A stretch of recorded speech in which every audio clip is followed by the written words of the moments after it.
Good evening, students. Welcome to Learners Academy. So today we are going to solve exercise number 8.2, which is based on midpoint theorem. Last session में अपने detail में सीखा what is midpoint theorem. Midpoint theorem basically एक triangle का concept है. वो midpoint theorem ये कहता है कि अगर ट्रायंगल की किसी भी दो साइड्स के मिड पॉइंट को ज्वाइन करने वाली लाइन बना दी जाए तो वो लाइन तीसरी साइड के पैरेलल भी बनती है और तीसरी साइड की लंबाई से आधी लंबाई की बनती है, हाफ होती है. ऐसा कहते हैं मिडपॉइंट थ्योरम. कन्वर्स उसका उल्टा कहते हैं. कन्वर्स कहती है अगर लाइन पैरेलल है तो वो मिडपॉइंट होगा. मिडपॉइंट थ्योरम कहती है अगर वो मिडपॉइंट है तो लाइन पैरेलल होगी. ठीक है, स्टार्ट करते हैं. Question number 1, ABCD is a quadrilateral. Figure बनाओ बराबर से. ABCD is a quadrilateral in which PQRS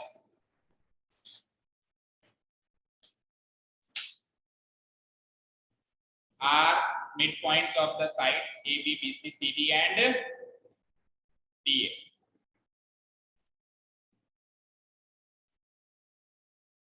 draw क्या फिगर?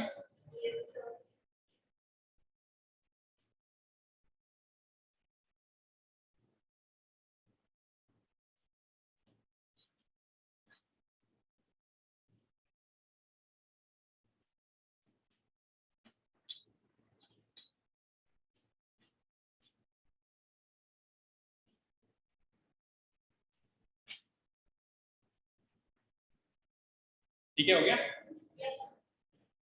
रीड आउट करते हैं. देखो ABCD एक क्वाड्रिलेटरल दिख रहा है. क्वाड्रिलेटरल क्या होता है? जिसमें चार साइड्स होती हैं. तो चार साइड्स कौन कौन सी है? AB है, BC है, CD भी है और AD भी है. चारों साइड है. चारों साइड्स के मिड पॉइंट्स लिए. तो AB का मिड पॉइंट क्या लिया? B. BC का मिड पॉइंट क्या लिया? CD का मिड पॉइंट क्या लिया? और AD का मिड पॉइंट क्या लिया? अब ऐसा कहां गिवन है कि AB का मिड पॉइंट है, P BC का इक्विवेलेंट? तो देखो लिखा हुआ है PQRS are the mid points of sides AB, BC, CD, AD. ठीक है, तो P तो हो गया AB का, Q हो गया BC का, R हो गया CD का और S हो गया DA का या AD का, कैसे भी कह लो. और फिगर से भी दिख रहा है. आपको क्या करना है? AC is the diagonal. ये भी गिवन है, तो ये कंस्ट्रक्शन पार्ट नहीं है, इसको भी फुल फॉर्म में बना दो क्योंकि गिवन है ये. AC is the diagonal. Prove क्या करना है? सबसे पहले प्रूव करना है कि ये SR जो है इस AC के पैरेलल है और SR जो है इसकी हाफ है. तो ये ट्रायंगल ले लो. इस ट्रायंगल के अंदर S इसका मिड पॉइंट, R इसका मिड पॉइंट. तो मिड पॉइंट को मिलाने वाली लाइन तीसरी साइड AC के हाफ भी होगी और पैरेलल. ठीक है, सीधे मिड पॉइंट थ्योरम लग रही है. दूसरा पॉइंट ये प्रूव करना है कि PQ is equals to SR. ये देखते हैं कैसे प्रूव होगा. और तीसरा पॉइंट ये प्रूव करना है कि जो अंदर वाला क्वाड्रिलेटरल है दैट इज ए पैरेललोग्राम. तो कितनी इंटरेस्टिंग बात है कि बाहर वाला क्वाड्रिलेटरल कैसा भी हो, बाहर में कोई पैरेललोग्राम नहीं बना हुआ है. जो बाहर वाला क्वाड्रिलेटरल है वो तो एनी क्वाड्रिलेटरल है. ये ना तो पैरेललोग्राम है, ना ट्रेपेजियम है, ना स्क्वायर है, कुछ भी नहीं है.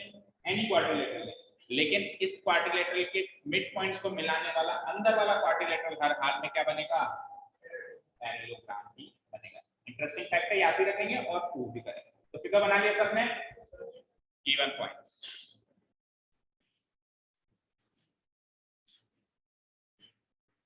ABCD is a parallelogram. Oh, sorry, quadrilateral. ABCD is a quadrilateral with diagonal AC. एक diagonal भी बना हुआ है उसके अंदर with diagonal AC. ये तो पहला और जनरल गिवन पॉइंट हो गया. दूसरा गिवन पॉइंट अब मिड पॉइंट्स का ले लो. P, Q, R and S are the midpoints of what? Four sides are the midpoints of किसके? P किसका है? AB का. Q किसका है? R किसका है? CD का. एंड S किसका है? DA का. रेस्पेक्टिवली लिख दो. उस क्वेश्चन में नहीं लिखा हुआ, गलती है उनकी. रेस्पेक्टिवली लिखना चाहिए.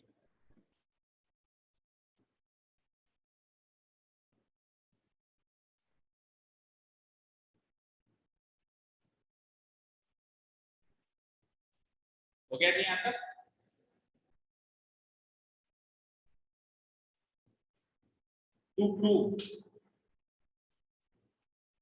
टू प्रूव 3 पॉइंट्स हैं।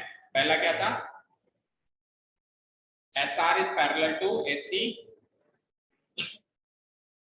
and SR is half of 1/2 of AC.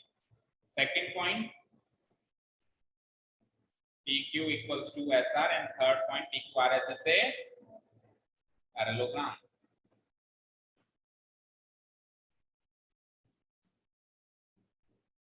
Prove करते हैं।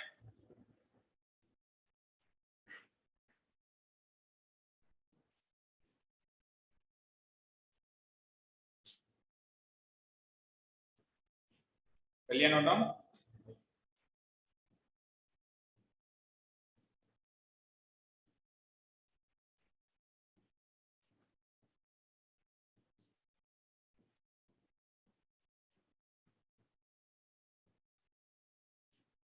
ठीक है, अब मैंने उस इस चैप्टर में भी एक एग्जांपल इंपॉर्टेंट प्रूव करवाया था, मार्क करवाया एग्जांपल 5।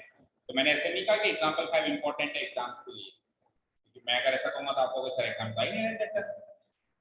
तो इंपॉर्टेंट है आपके मार्क्स के लिए नहीं, एग्जाम्स के लिए नहीं, आपको इंपॉर्टेंट है आपकी लाइफ के लिए, आगे तो काम आएगा। इस तरह के क्वेश्चन सॉल्व करना सीखेंगे, है ना। प्रूफ करें स्टार्ट। तो पहला प्रूफ तो सीधा सीधा हम क्या ले लेंगे, इस ट्रायंगल को हमको पहले प्रूफ में क्या करना है कि एसआर को एसी के पैरेलल करना है। तो एसआर जो है एसी के पैरेलल करना है। तो एसी कौन सी ट्रायंगल में आ रही है? हालांकि पीछे वाले में भी आ रही है, लेकिन फिर उधर एसआर नहीं आ रहा। तो इस ट्रायंगल को कंसीडर करें हम, जिसको मैंने शेड किया है। तो इस ट्रायंगल में एस जो है डीए का मिड पॉइंट है, गिवन है, और आर जो है वो बीसी या सीडी का मिड पॉइंट है, ये भी गिवन है। तो दोनों साइड के मिड पॉइंट को मिलाने वाली लाइन जो है तीसरी साइड के पैरेलल भी होती है और हाफ भी होती है। ऐसा कौन कहता है? Point theorem. तो सीधे सीधे मिड पॉइंट थ्योरम की बात मानो और लिखो। ठीक है, हेयर इन ट्रायंगल। तो मिड पॉइंट थ्योरम जब भी लगाएंगे पहले ट्रायंगल बताएंगे किसमें लग रहा है। Here in triangle DAC, DAC, S is the midpoint of DA. S is the midpoint of DA, and R is the midpoint of what?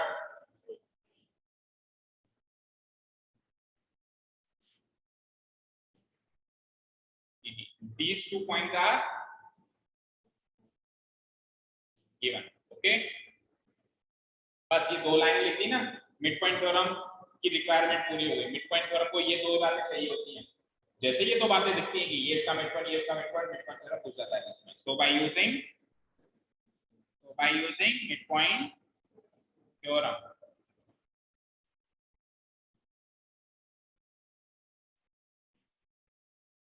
by using midpoint theorem we get, क्या लिख सकते हैं, SR जो है तीसरी side AC के parallel भी होगा, एंड SR तीसरी साइड AC के लंबाई का हाफ भी होगा।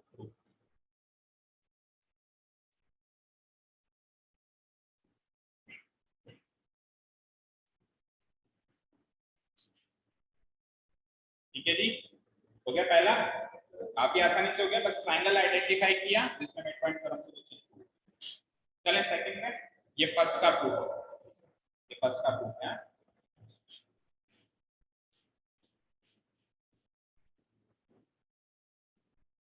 सेकंड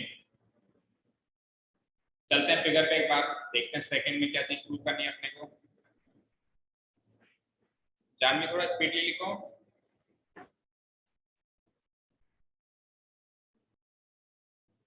ठीक है, सारे बच्चों को स्पीडली लिखने की आदत डालनी है, because if your handwriting is not fast, अच्छी और फास्ट नहीं है, तो आपका 10th में पेपर रहेगा, इस बात की पूरी गारंटी है, क्योंकि वहां पेपर छीन लिया जाता है टाइम होने के बाद। यहाँ पे क्या सर 1 मिनट 2 मिनट बल्कि सर पॉइंट हटा लेते हैं ना, वहां पे नहीं पढ़ने वाला कोई। वहां पे पहली बात तो अननोन टीचर आएगा जिसको आप जानते भी नहीं है, और वहां पे वो छीन लेगा। ठीक है ना, बड़ा दुख होगा, ट्यूशन आता होगा और नहीं कर पाए तो इससे अच्छा है अभी से अपन हैंडराइटिंग को फास्ट करना सीखें, स्पीड अप करना सीखें। सेकंड पॉइंट आ जाओ।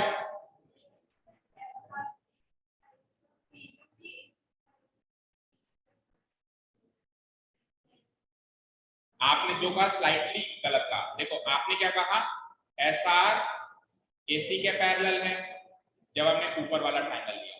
अगर अपन नीचे वाला ट्रायंगल ले लें तो नीचे वाले ट्रायंगल में P इसका मिड पॉइंट है और Q उसका मिड पॉइंट है, तो PQ थर्ड साइड AC के क्या हो जाएगी, पैरेलल हो जाएगी और हाफ की होगी। तो हमको इक्वालिटी प्रूव करनी है तो अपन पैरेलल वाली चीज नहीं लेंगे, अपन इक्वालिटी वाली ही चीज लेंगे कि SR इसका हाफ है और PQ भी इसका हाफ होगा। तो एक तरीके से RHS बराबर हो गए दोनों के, LHS क्या हो जाएंगे बराबर। पैरेलल चीज से रिजल्ट में इक्वालिटी नहीं ले सकते, पैरेलल से पैरेलल लेंगे। हाँ अगर यहाँ पे ये PQ पैरेलल SR करवाता, जो कि थर्ड पॉइंट में करना पड़ेगा, थर्ड पॉइंट में वो भी करना पड़ेगा, PQRS को पैरेललोग्राम प्रूव करना है। तो पैरेललोग्राम कैसे प्रूव करेंगे, जब आमने सामने की साइड्स बराबर भी होंगी और पैरेलल भी होंगी, तभी तो ये पैरेललोग्राम प्रूव होगा। बराबर तो यहाँ से प्रूव हो गई, पैरेलल और कर देंगे हम इसको, तो PQRS क्या हो जाएगा पैरेलल। ठीक है चलो, तो हमने जो ये लाइन लिखी है ना SR equals to half AC और SR पैरेलल टू AC, इसको हम क्या करते हैं कुछ इक्वेशंस में मार्क करते हैं। कैसे, इसको तो मार्क करो इक्वेशन 1 और इसको मार्क करो इक्वेशन, दोनों को अलग अलग मार्क, पैरेलल वाले में से पैरेलल वाली चीज, हाँ इसको SR equals to half AC को। ठीक है चलो सेकंड में अपन नीचे वाला ट्रायंगल कंसीडर करते हैं। बोलो नीचे वाले ट्रायंगल का नाम क्या है, ट्रायंगल BAC। भाई थर्ड साइड को AC रखो ना, BAC। तो उसमें क्या क्या चीजें हैं मिड पॉइंट के हिसाब से, P is the mid point of AB and BC। P is the mid point of AB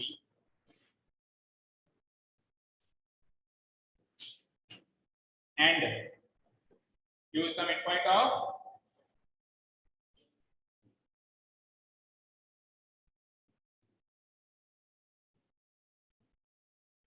दो बातें हो गई E1।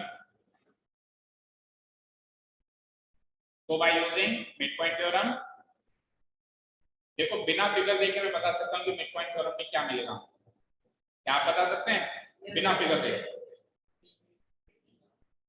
अब इस क्वेश्चन में तो रटा हुआ होगा आपको, लेकिन वैसे लॉजिक क्या है, क्या कैसे बताएंगे हम।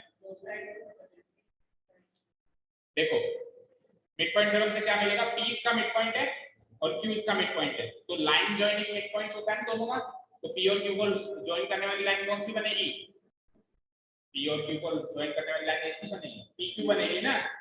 P और Q को ज्वाइन करने वाली लाइन क्या बनेगी, PQ। अब ये पैरेलल किसके होगी, थर्ड साइड की।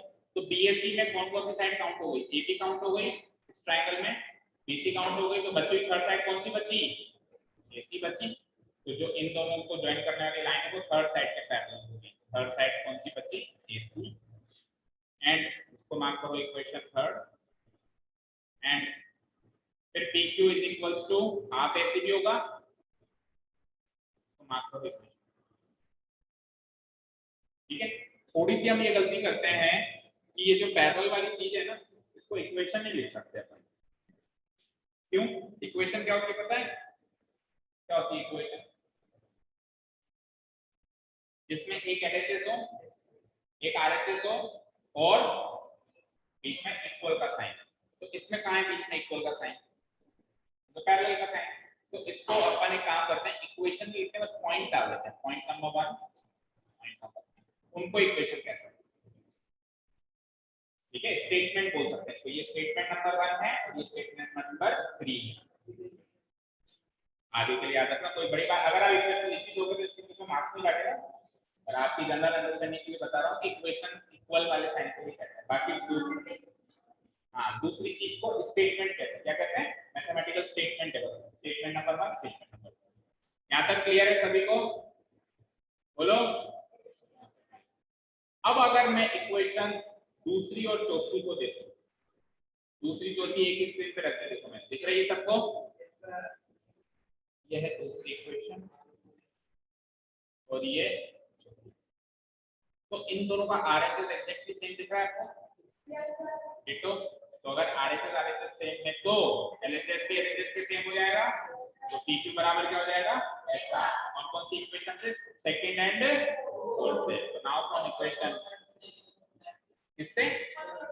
फर्स्ट और थर्ड से एसआर जो है पीक्यू के पैरेलल होगा, इक्वल नहीं होगा, क्योंकि ये पैरेलल वाली कंडीशन को शो करता है और अपने को प्रूफ इक्वल करना है, पैरेलल नहीं करना। ठीक है ना? ये पैरेलल वाली कंडीशन भी आएगी लेकिन तीसरे पॉइंट में काम आएगी जब उसको पैरेलल प्रूव करें। हाल फिलहाल केवल इक्वली प्रूव करना है सेकंड पॉइंट में, तो अपन कौन सी इक्वेशन यूज करेंगे? Equation second and equation fourth. देखिए now from equation second and fourth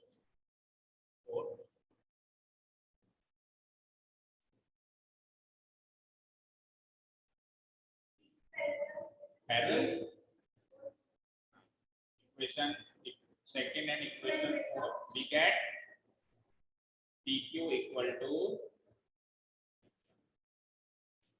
तो ये हो गया सेकंड पॉइंट भी प्रूव, तो सेकंड प्रूव वाला पॉइंट प्रूव हो गया। अब चलते हैं थर्ड में हमको क्या प्रूव करना था कि pq rs क्या है? पैरेलल होगा। ठीक है, ये प्रूव करना था। Now we have PQ equal to SR तो ऑलरेडी है हमारे पास, इसको अगली इक्वेशन मार्क कर दो। कौन सी है? पांचवी। इसका रीजन क्या लिखेंगे? प्रूव्ड अबव, पर प्रूव कर दिया ना हमने अभी किया नहीं किया। अब PQ पैरेलल SR हो जाएगा काम, क्योंकि अगर एक क्वाड्रिलेटरल की एक पेयर पैरेलल की है और इक्वल भी है तो वो क्वाड्रिलेटरल पैरेललोग्राम होता है। तो PQRS का एक पेयर इक्वल तो यहाँ से प्रूव हो गया, ऊपर से बस पैरेलल और कर दो। पैरेलल कहां से होगा? Equation second and fourth. ठीक है, and from equation second and fourth, first and second and fourth use कर ले। एंड फ्रॉम इक्वेशन मत बोलो फिर, बस नंबर 1 डाल दो। From 1 and statement number 1 and statement number 3 we get क्या मिलेगा वहां से? PQ पैरेलल SR, इसको अगली पॉइंट मार्क कर दो 6। अब पांचवे और छठे को एक साथ देख लो भाई। तो पांचवा कहता है PQ बराबर है SR के और छठा कहता है PQ पैरेलल है SR के। तो एक क्वाड्रिलेटरल का एक पेयर पैरेलल भी इक्वल है तो वो पैरेलल का माना जाएगा। ठीक है ना? तो from equation 5 and statement 6, from equation 5 and statement 6 we have quadrilateral PQRS is a parallel.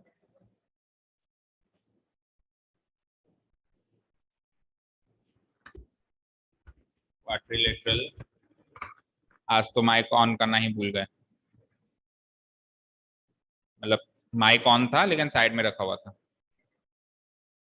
तो इससे पहले का अगर आप वीडियो रिवाइज करेंगे तो उसमें हो सकता है आवाज थोड़ी कम है, हालांकि मैं चिल्ला चिल्ला के बोल रहा था तो वहां तक भी जा ही रही होगी पर इतनी क्लियर नहीं जा रही होगी। प्रूव्ड। ठीक है, क्लियर है? तीनों पॉइंट्स प्रूव हो गए। बढ़ते हैं नेक्स्ट क्वेश्चन की तरफ। हो गया सबका? हो गया?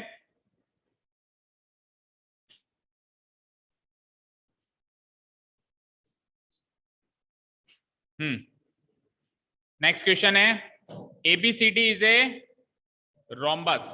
ABCD क्या है भाई? कुछ ऐसा बनता है रोम्बस, एक्सटेंडेड रोम्बस ऐसा बनता है।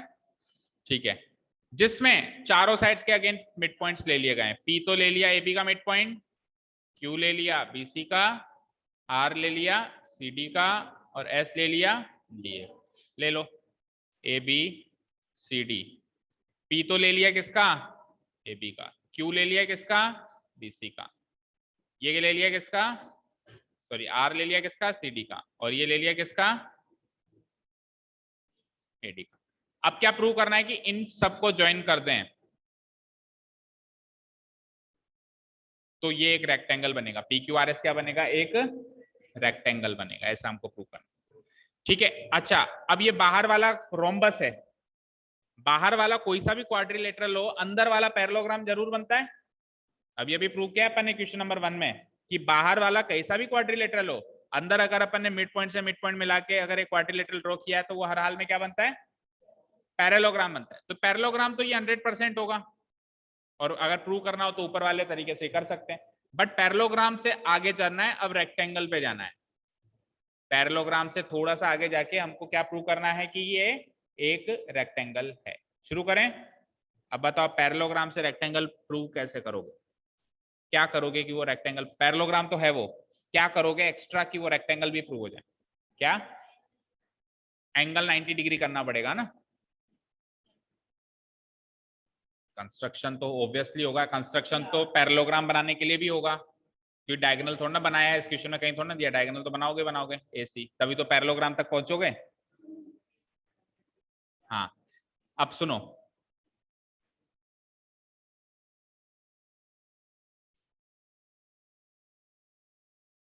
चलो पैरेललोग्राम तक तो पहुंचे, एक बार स्टार्ट करते हैं। तो बनाओ आप एक बार रोम्बस बनाओ।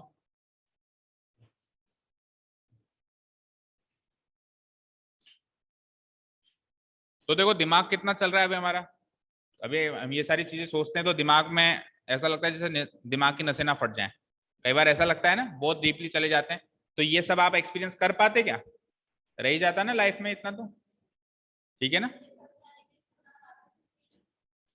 हाँ पैरेललोग्राम तक तो सेम ही करना है, पैरेललोग्राम तक तो सेम ही करना है, फिर भी देख लेते हैं अगर कुछ और पॉसिबिलिटीज हैं तो। पहले मिड पॉइंट से मिड पॉइंट मिला देते हैं।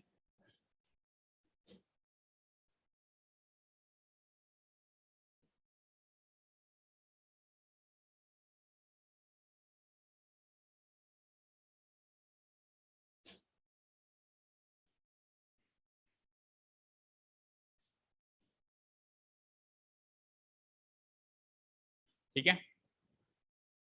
एक बार एक डायगोनल खींच लेता हूं मैं, कंस्ट्रक्शन आप डॉटेड लाइन में खींचना है, ये कंस्ट्रक्शन वाला पार्ट।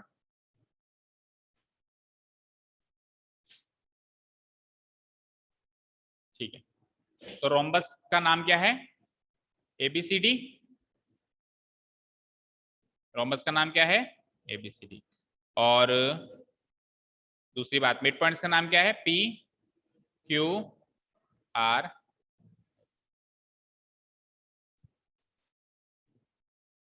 देखो मुझे एक चीज बताओ, जब ये बाहर वाला कोई भी क्वाड्रिलेटरल था तब अंदर वाला पैरेललोग्राम बन रहा था, जैसे ही बाहर वाला रोम्बस बना तो अंदर वाला रेक्टेंगल बन गया।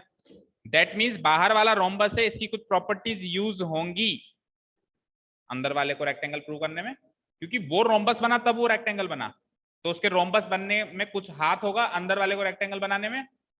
समझ में आई बात। तो रोम्बस की क्या प्रॉपर्टीज होती हैं कि चारों साइड्स इसकी इक्वल होती हैं। तो कुछ ऐसा सोचो कि चारों साइड्स इक्वल करने से कैसे अंदर वाले एंगल्स 90 डिग्री बन सकते हैं, सोचो।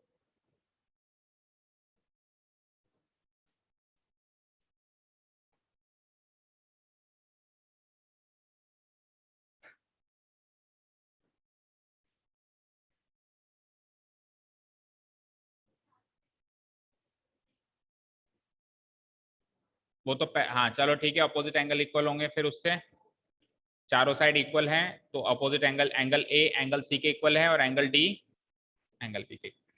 ठीक है, चलो फर्स्ट ऑफ ऑल हम एक बार इसको वहां तक तो लेके जाएं, पैरेललोग्राम तक तो लेके जाएं। तो गिवन पॉइंट्स बताओ, क्योंकि आगे का काम फिर हो सकता है तभी चले। तो गिवन पॉइंट है कि एबीसीडी इज ए क्या, rhombus. ABCD is a rhombus, और रोम्बस की चारों साइड्स इक्वल होती हैं, तो इन विच AB is equals to BC is equals to CD is equals to AD। ये पहला पॉइंट। और दूसरा पॉइंट वही कि P Q R S are the midpoints of AB।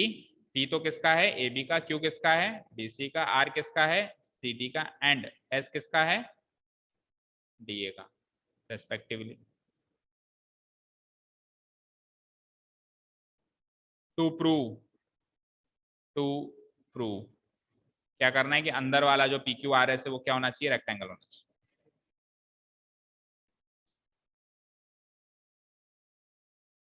और प्रूव करने के लिए कंस्ट्रक्शन तो करना ही है, और एक कंस्ट्रक्शन तो अपन ने कर ही दिया है, हो सकता है दूसरा भी करना पड़े। ज्वाइन द डायगोनल AC, ये तो कर ही दिया है अपन ने, ये वाला construction join the diagonal AC। थोड़ी सी स्पेस देना, क्योंकि हो सकता है कि ये वाला डायगोनल भी ज्वाइन करना पड़े, तो अगर करना पड़ेगा तो हम क्या कर देंगे, डायगोनल को डायगोनल्स कर देंगे और AC के आगे क्या लिख देंगे, AC एंड BD। तो इसलिए थोड़ा सा हल्का सा स्पेस छोड़ के चलना है पे, ठीक है। हाँ, तो ये कंस्ट्रक्शन करने के बाद आप उसको पैरेललोग्राम तक लेके आओ। 2 मिनट का समय दिया, चाहो तो आप पिछले क्वेश्चन में भी देख सकते हो कैसे आप उसको पैरेललोग्राम तक लेके आए। लेके आओ, वही 2 ट्राइंगल्स लेंगे ना। देखो पहले ट्राइंगल लूंगा DAC में क्या लिखेंगे, S is the mid point of AD and R is the mid point of CD। तो SR क्या हो जाएगा, AC के पैरेलल और हाफ, वही इक्वेशन 1 इक्वेशन 2। फिर आ जाओ नीचे वाला ट्राइंगल, उसमें P is the mid point of AB and Q is the mid point of BC। तो क्या हो जाएगा, PQ इज पैरेलल और हाफ किसका, AC का, वो इक्वेशन 3 एंड 4। फर्स्ट एंड 3 से तो प्रूव होगा कि वो पैरेलल है, और सेकंड एंड फोर्थ से प्रूव होगा कि वो दोनों इक्वल हैं। अब वो दोनों पैरेलल भी हैं, इक्वल भी है, तो PQRS इज अ पैरेललोग्राम। यहां तक तो हो जाएगा। करो जल्दी से, 2 मिनट करो, मैं 2 मिनट करो करो करो, बैठो।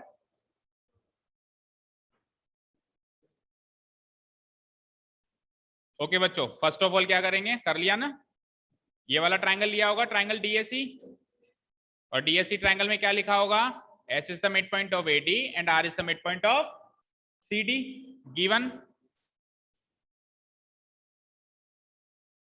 In triangle DAC।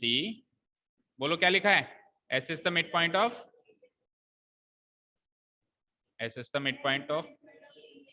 DA and R is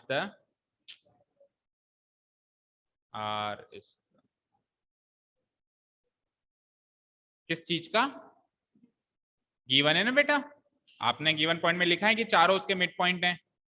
R is the mid point of, किसका मिड पॉइंट ये है, DA CD का ये ना, दोनों पॉइंट्स गिवन है। तो बस 2 पॉइंट्स गिवन आ गए मिड पॉइंट के, तो सीधा सीधा सीधा क्या करेंगे, by using mid point theorem. Mid point theorem we get parallelogram, we get क्या, SR parallel to third side कौन सी बची इसकी, AC।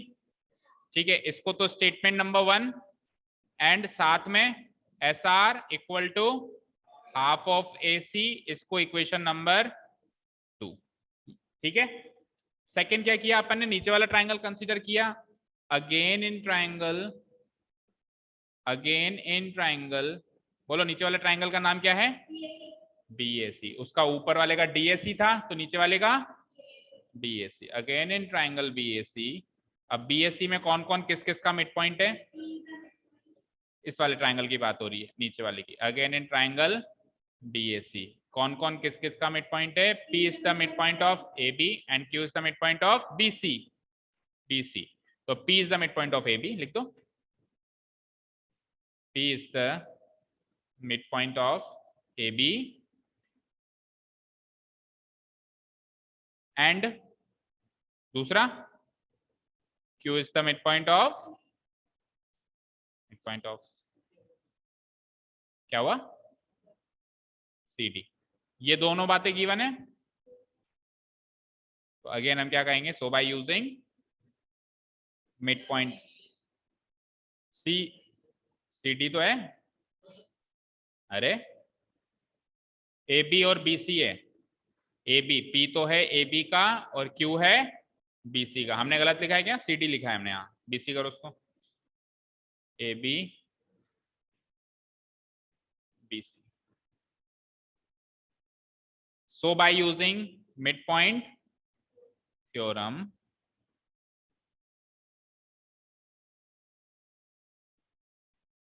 we get क्या मिला, PQ parallel third side AC, statement number कौन सा हो गया, ये तीसरा, एंड चौथी चीज क्या मिलेगी, PQ equal to half AC। इसको क्या मार्क करेंगे, इक्वेशन नंबर 4। अब इक्वेशन 1 एंड थर्ड से तो क्या मिलेगा, इक्वेशन मतलब स्टेटमेंट वन और स्टेटमेंट थर्ड की मदद से देखो AC कॉमन आ गया, तो क्या लिख दूंगा कि SR पैरेलल है PQ के, क्योंकि स्टेटमेंट थर्ड में पैरेलल होने की बात हो रही है, इक्वेशन 4 में भी पैरेलल होने की बात हो, तो इनसे जो नया चीज मिलेगी वो भी क्या मिलेगी, पैरेलल होने की बात ही मिलेगी। SR पैरेलल है किसके, PQ के। और इक्वेशन सेकंड एंड फोर्थ में RHS एग्जैक्टली सेम है, हाफ AC, तो SR will be equal to PQ। तो फर्स्ट एंड थर्ड से मिला SR पैरेलल है PQ के, सेकंड एंड फोर्थ से मिला SR इक्वल है PQ के, तो SR पैरेलल भी है PQ के और SR इक्वल भी है PQ के, that means PQRS is a parallelogram. ठीक है जी। तो from statement 1 and 3, now from statement 1 and statement 3 क्या मिला, वी गेट क्या मिला, SR पैरेलल PQ एंड, नहीं अब इसको मत डालो 5 है, सीधे लिख देंगे एंड फ्रॉम, या डालो, चलो डाल दो लो, पर स्टेटमेंट 5 होगा ये, है ना, पैरेलल है ना बीच में, and from equation 2 and equation SR equal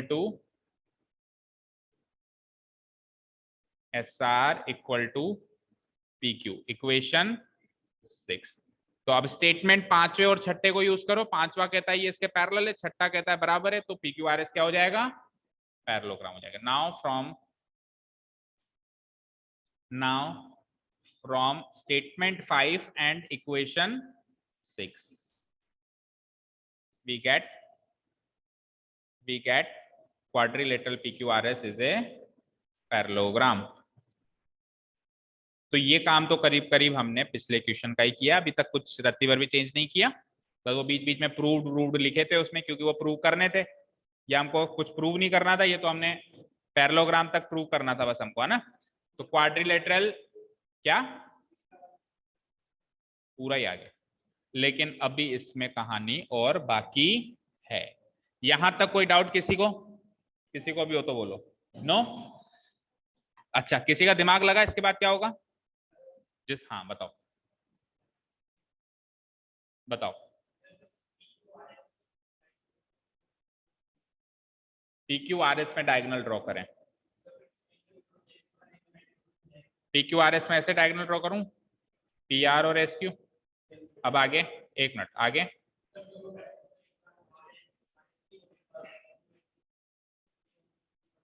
RSP को और RSP को और RQP को, हाँ कॉन्ग्रुएंट प्रूव करेंगे, उससे क्या होगा, अच्छा एंगल S और नहीं होंगे बेटा, RSP और RQP करोगे तो ये एंगल इसके प्रूव होगा इक्वल, ये एंगल इसके प्रूव होगा इक्वल, और ये एंगल होगा इसके इक्वल, तो ये एंगल तो वैसे ही इसके इक्वल है, पैरेललोग्राम। क्या कौन सी बताओ, हाँ बिल्कुल है, कौन सी ट्रांसवर्सल, PS। अच्छा ये दोनों पैरेलल हैं, तो ये हो गई ट्रांसवर्सल, तो alternate on same side of transversal तो सप्लीमेंट्री होते हैं, यानी कि इन इसका और इसका एंगल का सम 180 है, उससे ये कहां प्रूव हुआ कि ये 90 और 90 है, इनका सम 180 प्रूव हुआ है, मैं तो कहूंगा ये 10 डिग्री और 170 डिग्री। ठीक है, फिर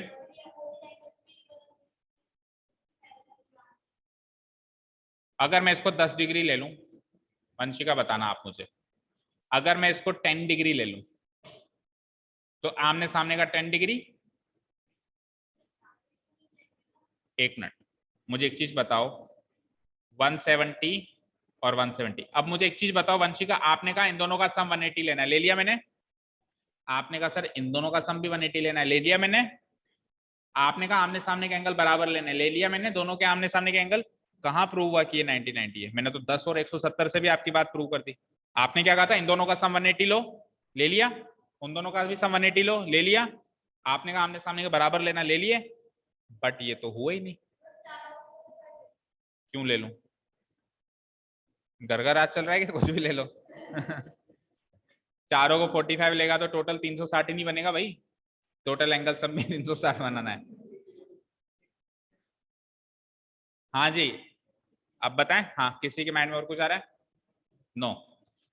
देखिए, तो अब काम आएगी हमको दूसरी डायगोनल, तो जिन्होंने नहीं बनाई है बना दो, लेकिन मैं जानबूझ के अब आपको सब पहले बना देते। भाई आप भी तो सोचोगे ना कुछ, अगर मैं पहले बना देता तो फिर आपका जो थॉट प्रोसेस है उसी दिशा में चलता। एग्जाम में थोड़ा ना मैं बताने आऊंगा कि दूसरी डायगोनल भी बनाऊं, तो इसलिए मैंने आपको पहले मौका दिया।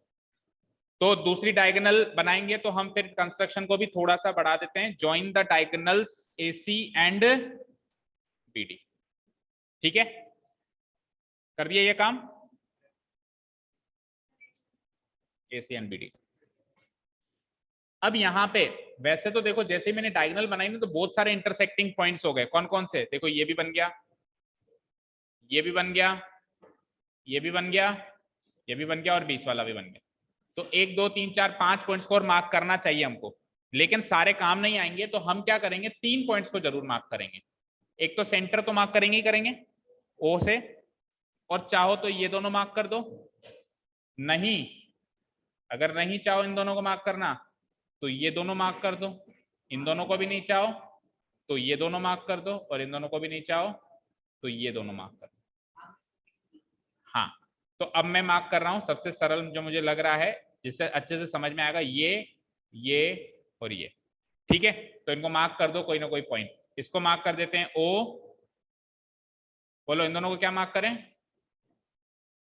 बोलो एनीथिंग यू लाइक। XY, ठीक है, XY ये मार्क कर लिए सबने अपने अपने फिगर में।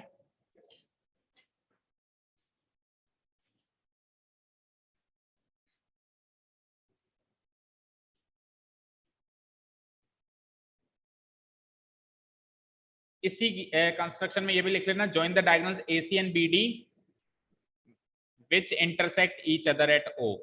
विच इंटरसेक्ट, मैंने कहा था एक लाइन छोड़ के चलना, बोला था मैंने, 3 बार बोली थी चीज। Which intersects each other at O, जो दोनों एक दूसरे को O पे इंटरसेक्ट कर रही। अब वो X और Y का चाहे से हम ब्यौरा ना भी दें तो भी चलेगा, X और Y को हम ना भी लिखे तो चलेगा, पर O जरूर लिख देना कि डायगोनल्स एक दूसरे को O से इंटरसेक्ट कर। यहां तक क्लियर है सबको? बोलो सौम्या, जानवी, यहां तक क्लियर है? हाँ, अब आपको पहले रफली, हाँ बताओ।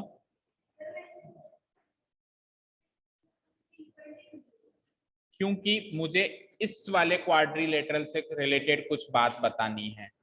अब इस वाले क्वाड्रिलेटरल में एक पॉइंट तो ऑलरेडी था P, ये 3 चाहिए ना, या फिर इस वाले क्वाड्रिलेटरल को ले लो, तो इस वाले क्वाड्रिलेटरल में Q तो है, फिर 3 चाहिए होंगे, तो O तो सब में ही चाहिए होगा, या तो ये दो ले लो या ये दो ले लो। ठीक है, चलिए अब देखिए, रफली समझ लो पहले, है ना, फिर लिखेंगे। मुझे एक चीज बताओ, ये AC था, इसके ये PQ पैरेलल प्रूव किया है आपने अभी अभी? किया है क्या? कौन सी इक्वेशन में किया है? थर्ड में किया है शायद, PQ पैरेलल AC किया है। ठीक है, अब सुनो, अगर PQ पैरेलल है AC के तो PY पैरेलल होगा XO के, क्योंकि PY PQ का ही हिस्सा है और ये XO AC का ही हिस्सा है।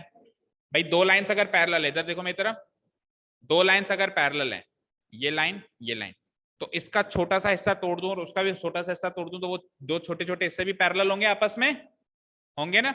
तो मैंने इस PQ का छोटा सा हिस्सा तोड़ दिया PY, और उस बड़ी सारी AC का मैंने छोटा सा हिस्सा तोड़ दिया XO, तो ये दोनों पैरेलल होंगे एक दूसरे के। ठीक है, अब जैसे अपन ने ये दो ट्राइंगल लिए थे, ये वाला और ये वाला, उसी तरीके से ये दो ट्राइंगल भी तो लिए जा सकते हैं BD डायगोनल से, ये वाला और ये वाला ले सकते हैं ना। अब जब AC डायगोनल लिया था, जब AC डायगोनल लिया था तब SR और PQ पैरेलल प्रूव हुए थे। तो मुझे बताओ, जब BD डायगोनल लेंगे तो क्या क्या चीजें प्रूव होगी?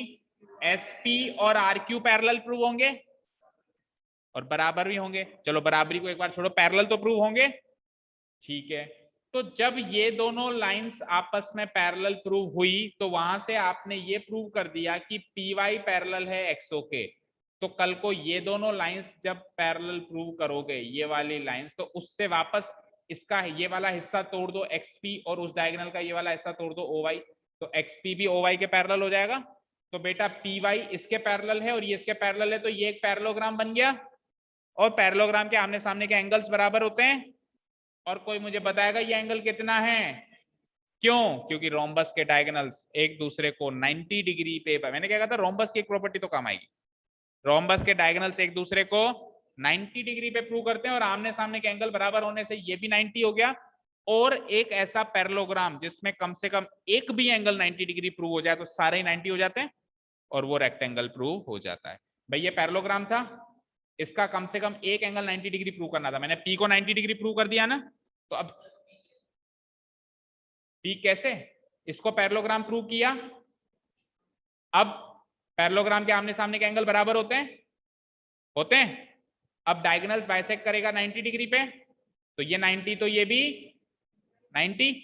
अब बड़े वाले को कंसीडर करो, तो ये वाला 90 प्रूव कर दिया आपने, कौन सा, ये वाला, तो ये 90 तो इसके सामने वाला वो भी 90, 180 तो यही ले गए, 90-90, टोटल कितना होता है 360।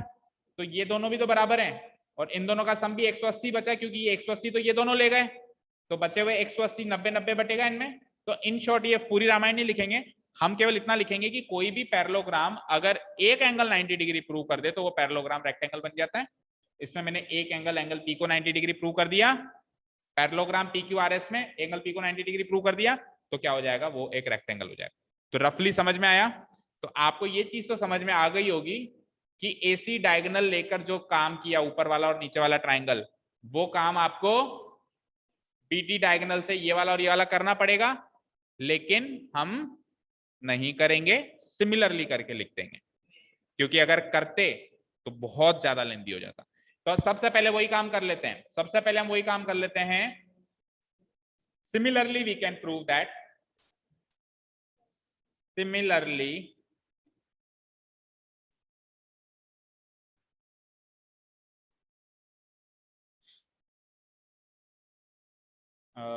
एक मिनट रुको, पी क्यू आर एस से पैरेललोग्राम प्रूव किया है ना हमने,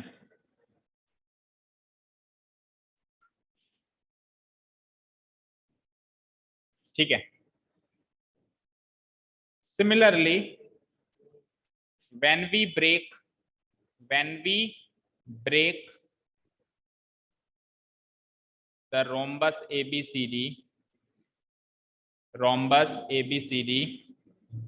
by the diagonal BD, जब इसको डायगोनल BD से ब्रेक करें, पहले AC डायगोनल से ब्रेक किया ना, अगर डायगोनल BD से ब्रेक करें तो then it can be proved that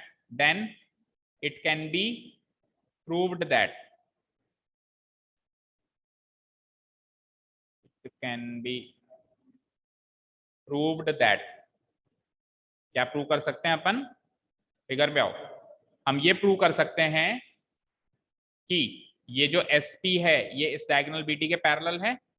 कर सकते हैं ना, कर सकते हैं नहीं कर सकते हैं? भाई पहले AC डायगोनल जब बनाया था तो हमने ये प्रूव किया था कि PQ पैरेलल है AC के, ये प्रूव किया था। तो जब आप BD डायगोनल से ब्रेक कर रहे हो तो ये प्रूव कर सकते हो कि ये SP जो है इसके पैरेलल है, वही मिड पॉइंट थ्योरम्स वगैरह लेके लेंगे नहीं, बस लिख देंगे it can be proved that कि SP पैरेलल टू BD, लिखो SP, it can be proven होता है बेटा, प्रूव्ड नहीं होता है, थर्ड फॉर्म प्रूवन लिखो, it can be proven that SP, बोलो क्या है वहां पे, फिर मेरे को फिगर पे जाना पड़ेगा, देख के बताओ क्या है SP पैरेलल, तो खड़ा होके कहां जा रहा है, SP पैरेलल टू BD। इसको मार्क कर लो, अगला स्टेटमेंट बोलो, अगला स्टेटमेंट क्या है, 8th 7th, ठीक है चलो आगे बढ़ते हैं। नाउ हाँ जल्दी दे दो भाई, किसी के पास पेन हो तो उसको दो, तेरे पास है 4, रास्ते पे बेचते बेचते आता है क्या, पार्ट टाइम जॉब है, तो तू और रख देता है कि और कर लो, मतलब तू उनकी मदद करता है, उनको चोरी करने के लिए कुछ नहीं मिलेगा तो तेरे को बड़ा दुख होगा। ठीक है, ठीक है जी, चले आगे। यहां तक क्लियर हो गया। अब अपन कहां तक पहुंचे? अब अपन यहां तक पहुंचे हैं कि ये जो PQ है ये तो पैरेलल है AC के फ्रॉम स्टेटमेंट थर्ड, और ये जो SP है ये पैरेलल है BD के फ्रॉम स्टेटमेंट अभी अभी जो किया 7। तो फ्रॉम स्टेटमेंट थर्ड में से मैं निकालूंगा कि PY पैरेलल है XO के, और फ्रॉम स्टेटमेंट अभी 7th वाले में से मैं निकालूंगा कि XP पैरेलल है OY के। तो ये इसके पैरेलल है, ये इसके पैरेलल है, तो ये वाली चीज क्या बन जाएगी? एक आमने सामने के दोनों पेयर पैरेलल मिल गए तो क्या बन जाएगी? पैरेललोग्राम बन जाएगी। तो लिखता हूं मैं, नाउ बोलो AC के पैरेलल कौन सा था इधर वाला साइड? थर्ड, स्टेटमेंट नंबर थर्ड देख के बताओ। SR नहीं नहीं, थर्ड स्टेटमेंट देखो, PQ। Now PQ is parallel to AC from statement third, है ना, from statement third. So PQ का छोटा सा पार्ट तोड़ा मैंने तो क्या मिला मुझे? PY। PQ का छोटा सा पार्ट तोड़ा तो क्या मिला मुझे? PY। और उधर AC का छोटा सा पार्ट तोड़ा तो क्या मिला मुझे? XO। तो PY पैरेलल टू XO हो जाएगा, लिखो। So PY parallel to XO।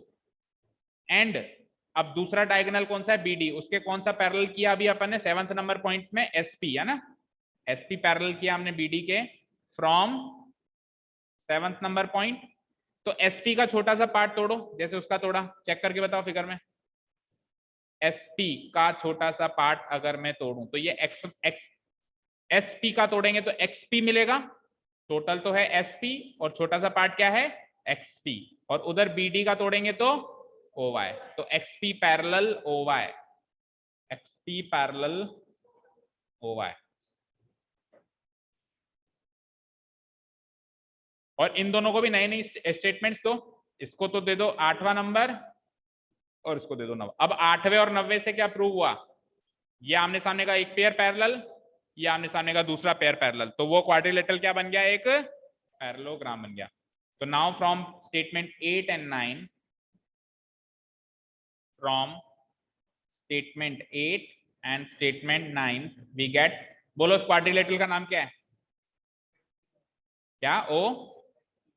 OXPY, OXPY है ना, quadrilateral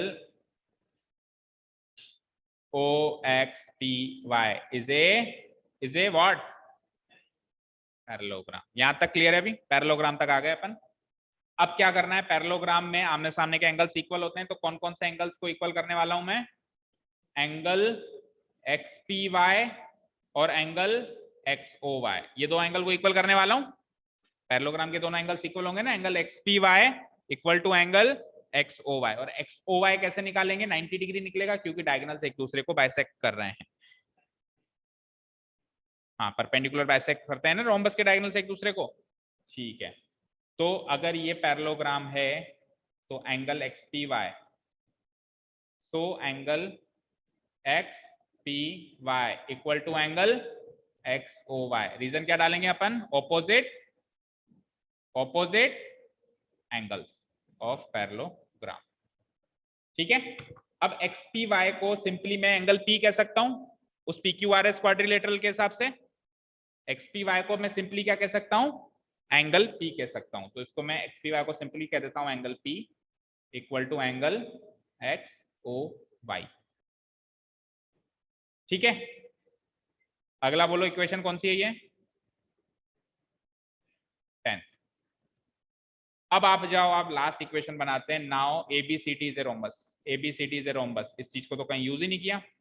ABCD is a rhombus given है, तो अगर ABCD रोम्बस है तो उसके डायगोनल्स एक दूसरे को परपेंडिकुलर काटेंगे। तो उसके डायगोनल्स कौन कौन से हैं? AC परपेंडिकुलर हो जाएगा किसके? BD के। अगर AC BD के परपेंडिकुलर हो जाएगा तो ये जो एंगल XOY की बात हो रही है ये 90 डिग्री हो जाएगा। इक्वेशन 11। अब इक्वेशन 10 एंड 11 से एंगल P 90 डिग्री हो गया। इक्वेशन 10 एंड 11 से, क्योंकि एंगल P है XOY के बराबर और XOY बराबर है 90 डिग्री, तो एंगल P क्या हो जाएगा 90 degree. Finally now from equation 10 and 11